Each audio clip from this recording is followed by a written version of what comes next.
Una de las definiciones más antiguas y tal vez más bellas de justicia es la del jurista romano Ulpiano. Justicia es la constante y perpetua voluntad de dar a cada uno su derecho. Y detrás de esta constante y perpetua voluntad hay una realidad. No existe una sola forma de hacer justicia, pues la justicia depende de los contextos en los que deba aplicarse. En periodos de normalidad se aplica la justicia retributiva. Ahí la atención se centra en el delito cometido y el propósito fundamental es sancionar al responsable. Dicho en otras palabras, se retribuye el mal, el delito, con otro mal, la pena, esperando que la persona aprenda a comportarse correctamente. Sin embargo, cuando los delitos son producto de un conflicto armado, los límites de esa justicia retributiva se ven superados por un desafío más complejo: alcanzar y consolidar la paz en la sociedad. Ahí lo que conviene es una justicia restaurativa, una justicia que privilegie los derechos de las víctimas, una justicia que tenga visión prospectiva, orientada a garantizar que los delitos ocurridos durante el conflicto no vuelvan a repetirse. Para superar un pasado de violencia no basta con castigar a los responsables de los delitos. Es fundamental que las víctimas y toda la sociedad conozcan la verdad de lo que pasó, no solo para hacer su duelo, sino para evitar que esos hechos se repitan. Y para liberarnos, como recomienda el pasaje bíblico, de esa sed de venganza que generan las guerras. La justicia restaurativa también hace énfasis en la identificación, el control y la eliminación de las causas del conflicto. Su propósito es que se conozca la verdad de lo que ocurrió durante el conflicto y se sancione a los máximos responsables de los crímenes más atroces, no necesariamente con penas de cárcel, con la mirada puesta en el futuro, buscando que las víctimas sean reparadas y tengan la garantía de que esos hechos no se van a repetir. Es una labor tremendamente compleja, que en nuestro caso requirió la formulación, la negociación, el diseño de un sistema integral de verdad, justicia, reparación y no repetición. Y este sistema que creamos dentro del acuerdo que puso fin al conflicto armado con las FARC permite administrar una forma de justicia distinta a la que se utiliza en tiempos de normalidad, que se le ha denominado la justicia transicional. A los acostumbrados a una justicia eminentemente punitiva, la mayoría de los colombianos crecimos con ese paradigma. A esos colombianos, a todos los que crecimos con una justicia eminentemente punitiva, con los condenados en las cárceles de abarrotes y inclusive con pijamas a rayas, generalmente les queda difícil entender el tipo de sanciones y cómo opera una justicia transicional. Y esto ha sido aprovechado por los enemigos del proceso para atacarlos sin piedad, con una de las tantísimas falacias y mentiras que se han dicho sobre el acuerdo de paz, que es un intercambio de impunidades. Todo esto, apreciados amigos, ustedes lo saben bien, aquí los expertos son ustedes. Pero he querido comenzar haciendo estas consideraciones para poner de presente las razones filosóficas de este sistema integral de garantía de los derechos de las víctimas que hace del proceso de paz en Colombia un proceso único, que marca un derrotero para próximos esfuerzos de paz en todo el planeta. ¿Y por qué nuestro proceso es sui generis? En primer lugar, porque este es el primer proceso de paz en el mundo que coloca en el centro de la solución del conflicto los derechos de las víctimas. Ningún otro proceso se ha negociado con esos principios informando las negociaciones. En segundo lugar, porque es la primera vez que un gobierno y un grupo armado ilegal, en un acuerdo de paz y no como resultado de posteriores imposiciones, crean entre los dos un sistema de rendición de cuentas ante un tribunal nacional por la comisión de crímenes internacionales y otros delitos graves, y a la vez sometiéndose a ese sistema. Eso nunca había sucedido. En tercer lugar, porque por primera vez una guerrilla aceptó dejar las armas para someterse a la justicia, confiando en el Estado y en sus instituciones. Y en cuarto lugar, porque este es el primer acuerdo que se hace dentro del marco del Estatuto de Roma, que se adoptó precisamente para ayudar a resolver los conflictos armados. Desde que se inició el proceso nos enfrentamos a un dilema que a veces parecía imposible de resolver, el de lograr un sistema de justicia capaz de responderles a las víctimas y que al mismo tiempo nos permitiera terminar el conflicto y alcanzar la paz. Recuerdo muy bien las instrucciones que yo le di al equipo negociador. Aquí hay algunas personas que participaron en esa negociación. Les di una instrucción clara y precisa: alcanzar el máximo de justicia sin sacrificar la paz. Tengan eso como objetivo, les dije al principio. Busquen alcanzar el máximo de justicia que nos permita la paz. Porque ese es el gran desafío que se asume en toda negociación de paz, donde se traza la línea entre justicia y paz. Y no importa dónde se trace, siempre habrá críticas de lado y lado. Unos reclamando más justicia, otros reclamando más paz. Es el inexorable precio que se paga en cualquier acuerdo negociado para terminar un conflicto armado. Lo estamos viviendo en Colombia. La derecha reclamando más justicia, la izquierda reclamando más paz. El caso reciente de Santrich es un típico ejemplo. El gobierno en medio, asediado por ambos flancos y asumiendo los costos, pero con la conciencia tranquila y perseverando, porque, como lo dijo recientemente en una exposición magistral un profesor de la Universidad de California, el profesor Jared Diamond, si ambas partes se quejan, si ambas partes se critican, es porque la reconciliación va bien.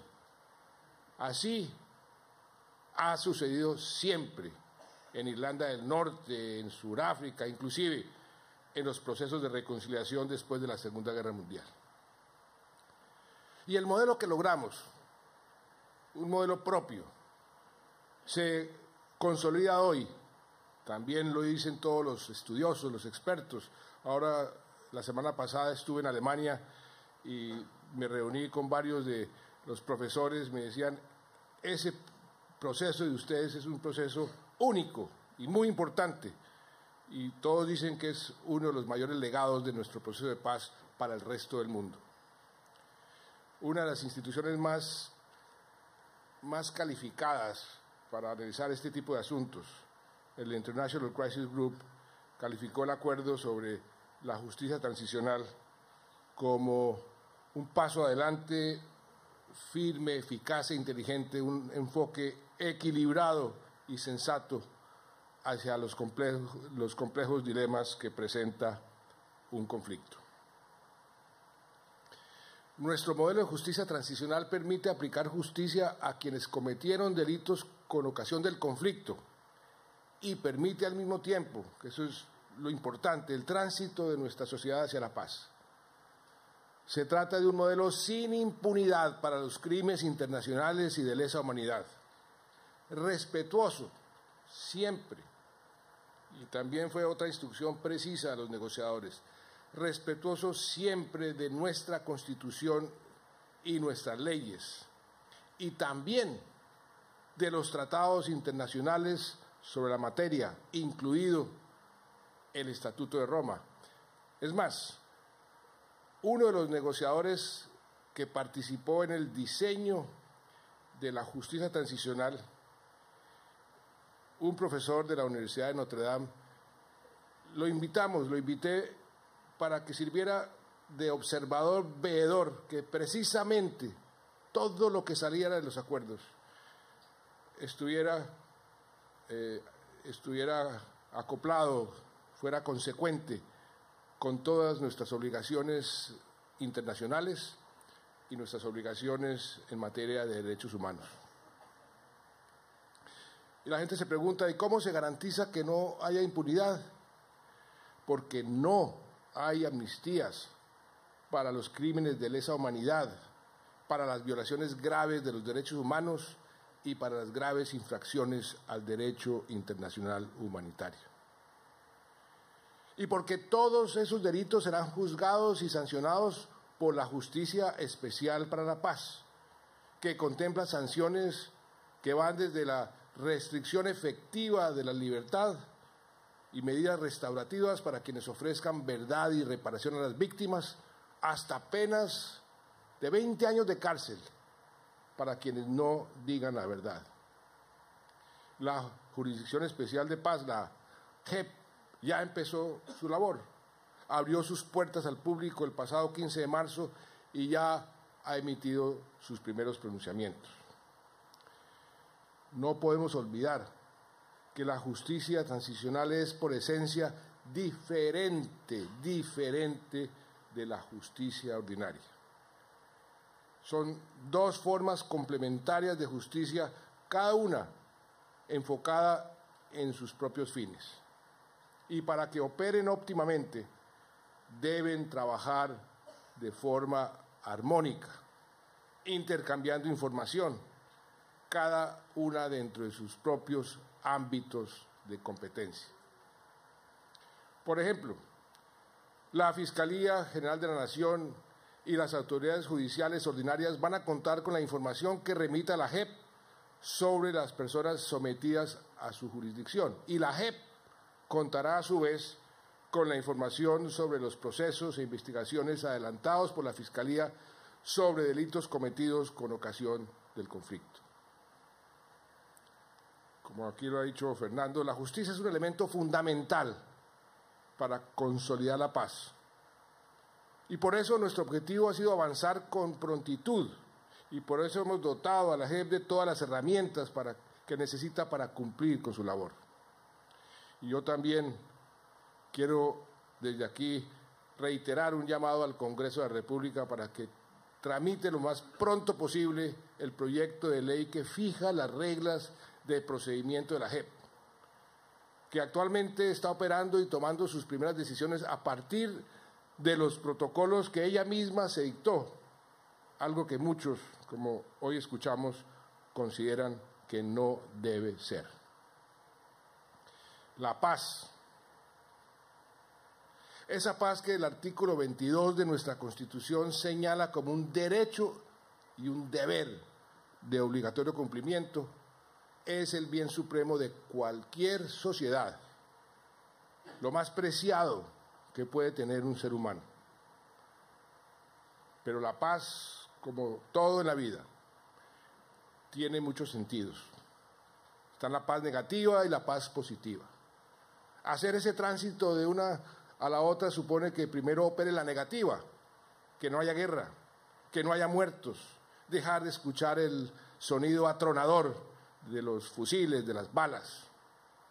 Y luego viene la paz positiva, que es más compleja,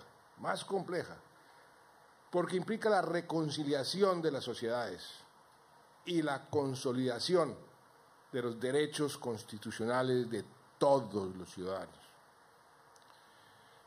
Los colombianos estamos comenzando apenas a construir esa paz. Y este proceso, que toma tiempo, exige mucha paciencia, mucha constancia, mucha dedicación. Yo siempre me imagino la construcción de la paz como la construcción de una catedral. Esas majestuosas obras arquitectónicas que se construyeron ladrillo por ladrillo, siempre sobre cimientos sólidos, con un esfuerzo continuado de muchísimos años. Y durante los primeros 3 años de vida de esta jurisdicción, el país conocerá la más profunda y posible verdad del conflicto, así como los presupuestos jurídicos y materiales de la justicia restaurativa. Poco a poco, las balas, la sangre y el dolor darán paso a la verdad, a la justicia, a la reparación, a la no repetición.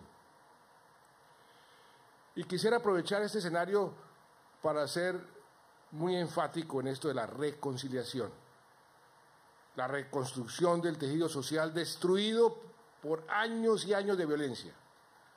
Esa debe ser una prioridad para todos los colombianos, para nuestras instituciones, para nuestros líderes, para nuestros ciudadanos. La paz, lo repito y lo repito, no es del presidente, de un presidente, ni del gobierno o de un gobierno. La paz le pertenece a todos, a toda la sociedad. Por eso, como sociedad, y más allá de quién sea el gobernante de turno, nuestro deber es seguir fortaleciendo y apoyando las instancias creadas por el acuerdo de paz, la justicia especial, la comisión de la verdad, la unidad de búsqueda de personas desaparecidas. No hacerlo sería traicionar la paz, que es como traicionar el futuro, fallarles a las víctimas. En nuestro caso no esperamos a la suscripción del acuerdo con las FARC para trabajar por las víctimas, sino que comenzamos a velar por sus derechos desde el inicio del gobierno, hace ya casi 8 años, en el año 2011. Mucho antes de firmar los acuerdos, sacamos adelante la Ley de Víctimas y Restitución de Tierras. El propio secretario general de Naciones Unidas, Ban Ki-moon, vino a la sanción de la ley por lo novedosa, por lo audaz, como él mismo lo dijo. Una ley que nos permitió crear la institucionalidad necesaria y enfocar mucho mejor el esfuerzo del Estado en esta tarea. 8.600.000 víctimas, 8.600.000 colombianos se han declarado víctimas. 4 millones de ellas ya han recibido asistencia y ayuda humanitaria. Y 800.000 han sido indemnizadas. Para hacer realidad este esfuerzo hemos invertido más de 61 billones de pesos en la política de atención y reparación de víctimas. Para darles un ejemplo de semejante esfuerzo fiscal, esa cifra representa una 1/4 parte de todo el presupuesto nacional. Ningún otro país en la historia del mundo que ha sido afectado por conflictos armados ha avanzado en esta materia tanto como lo ha hecho Colombia. Y nos hemos empeñado también en que la tierra regrese a sus legítimos propietarios, a todos aquellos campesinos que fueron desplazados, que fueron despojados de sus tierras por la violencia. 300.000 hectáreas de tierra ya fueron restituidas con sentencia judicial y 700.000 están en manos de los jueces para ser devueltas, y aprovecho la oportunidad para hacer un llamado para que aceleren ese proceso.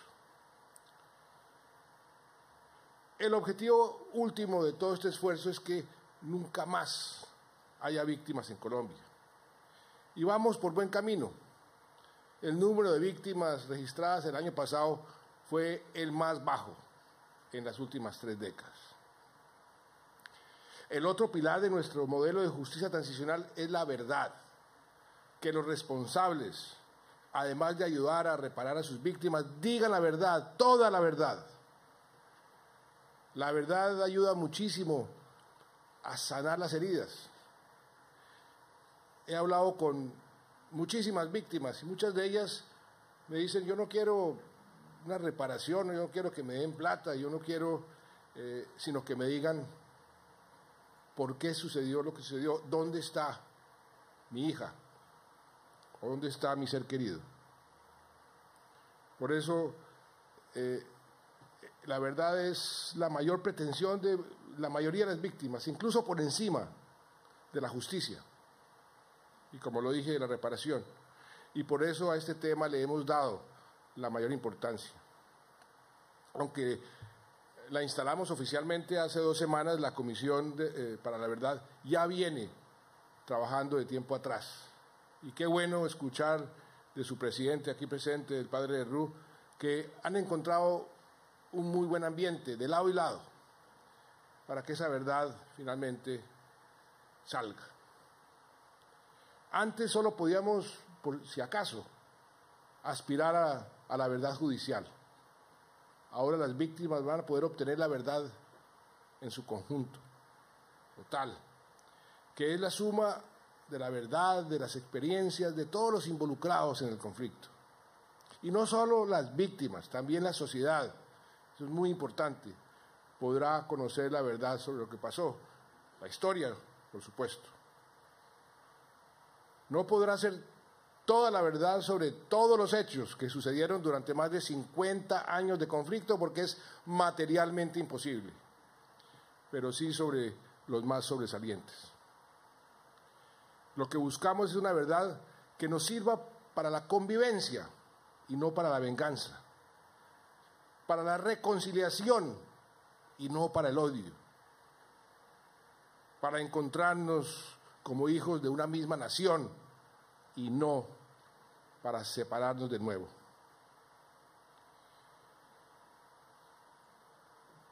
Tenemos muchísimos retos por delante, mucho camino por recorrer, pero los resultados ya se empiezan a ver. El año pasado tuvimos la cifra de homicidios más baja en más de 4 décadas. ¿Por qué? Porque, entre otras cosas, cerramos esa fábrica de víctimas. En el campo, por ejemplo, escenario y víctima también de la guerra, se está consolidando como un polo de desarrollo y está por primera vez jalonando el resto de la economía.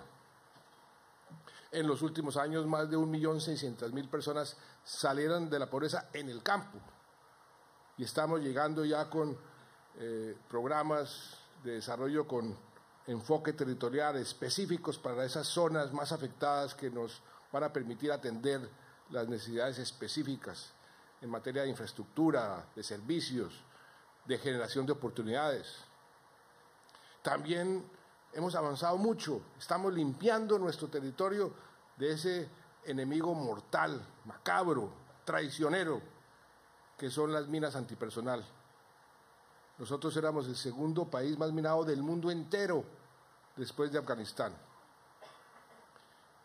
Y también estamos comprometidos con un ambicioso programa de sustitución voluntaria de cultivos ilícitos que nos permitan, ojalá, dejar de ser los mayores exportadores de cocaína a los mercados mundiales. Y ya tenemos una democracia más fuerte, más inclusiva, porque lo que sucedió aquí, ¿qué fue? Que a mucha gente se le olvida. El grupo guerrillero más antiguo, más poderoso, más numeroso de las Américas, se desmovilizó, entregó sus armas un número de armas por guerrillero superior a cualquier otro proceso de paz en el mundo y se convirtió en partido político. Y participó en unas elecciones. Esas elecciones, las elecciones al Congreso que se sucedieron hace unas semanas, fueron las más tranquilas, las más pacíficas y donde hubo mayor participación en la historia de elecciones parlamentarias en este país. El próximo domingo nosotros tenemos elecciones presidenciales.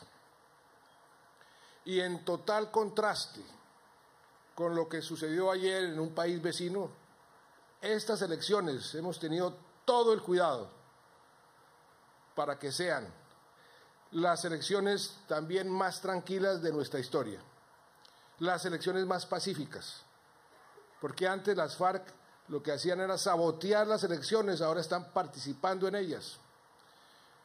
Antes muchos territorios del país no podían sufragar porque había que modificar los puestos de votación del lugar porque la inseguridad no permitía a los votantes acudir a las urnas.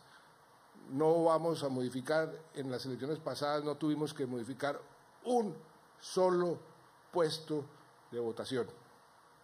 Vamos a tener las elecciones con las mayores garantías para todos los candidatos y hemos hecho un gran esfuerzo en esa dirección. Vamos a tener las elecciones con el mayor número de observadores internacionales y en ese sentido le he dicho al registrador que abra las puertas en lo posible a todos los que quieran ir a esculcar, a hacer la investigación que sea. Surgió una discusión sobre el software, que explique, que le abra toda la información a quien quiera verificar que efectivamente aquí se ha hecho todo con la más absoluta y total transparencia. También aprobamos, producto del proceso, el estatuto de la oposición, que estábamos en mora de aplicar desde la Constitución del 91, no se ha podido. Ahora nuestra democracia es más fuerte porque la oposición tiene más derechos y tiene más capacidad de ejercer su oposición. Y nuestro sistema político no permite que el presidente tercie a favor de un candidato y otro. Yo creo que eso está bien. Nuestra historia nos demuestra que entre menos el gobierno interfiera en las elecciones, mejor le va a la democracia.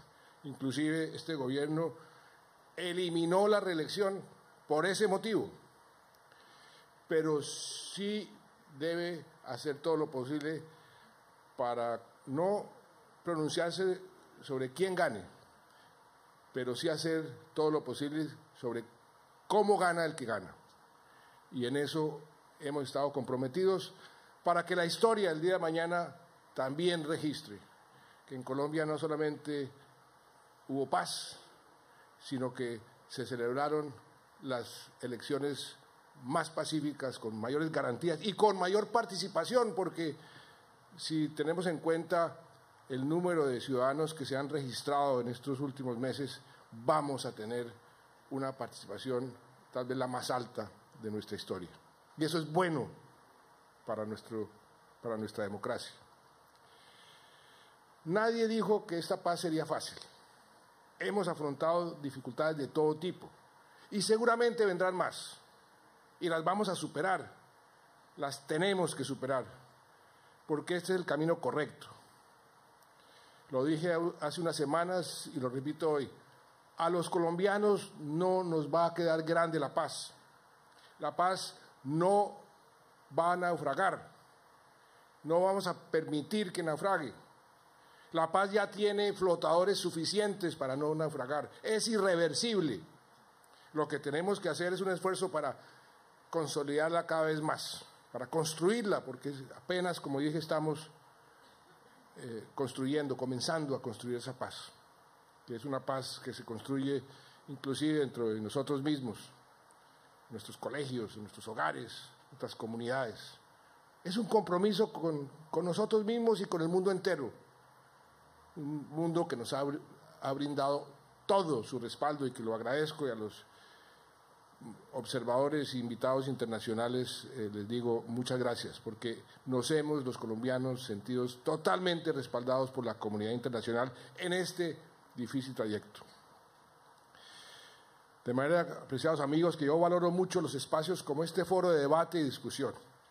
Colombia tiene mucho que aprender de las experiencias internacionales y aunque apenas estamos comenzando, muchas experiencias también para compartir.